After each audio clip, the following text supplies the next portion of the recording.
আলাই জগৎ বিখ্যাত একজন মুফাসসির। ওনার লিখিত তাফসির ছাড়াও অসংখ্য তাফসির গ্রন্থের মধ্যে লেখা আছে যে আল্লাহ রসুল সাল্লাল্লাহু আলাইহি সাল্লাম নূর হওয়াতে ওনার মান ইজ্জতের কোনো ক্ষতি হয়নি, বরং নূর হওয়াতে তিনার মান ইজ্জত আরও বেড়ে গেছে। কেন? এই কারণে যে আদমকে যখন সাজদা করার হুকুম দিল, ওই সাজদাটা ছিল সাজদায়ে তাজিমি, অর্থাৎ ইবাদতের জন্য নয়, তাআব্বুদি সাজদা নয়, ওটা তাজিমি অর্থাৎ সম্মানসূচক সাজদা। আর এই সাজদাটা করতে আল্লাহ পাক এজন্যই বলেছিলেন যে আমাদের নবীর নূর হযরতে আদম আলাইহিস সালামের কপালে চমক দিছিল।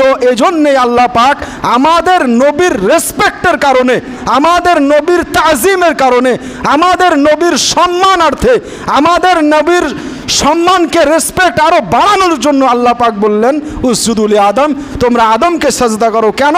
এই কারণে তোমরা সাজদা করবে যে কানা ফি জাবহাতি আদম, যে আদম আলাইহিস সালামের পেশানিতে নূরে মুহাম্মাদি চমকাচ্ছে, এই জন্যে তোমাদেরকে সাজদা করতে হবে। বলুন সুবহানাল্লাহ।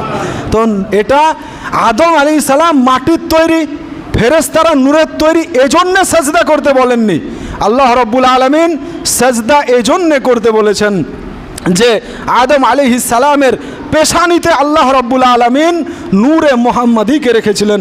ওই নূরকে রেসপেক্ট করার জন্যে, সম্মান করার জন্য আল্লাহ পাক সাজদা করতে বলেছেন।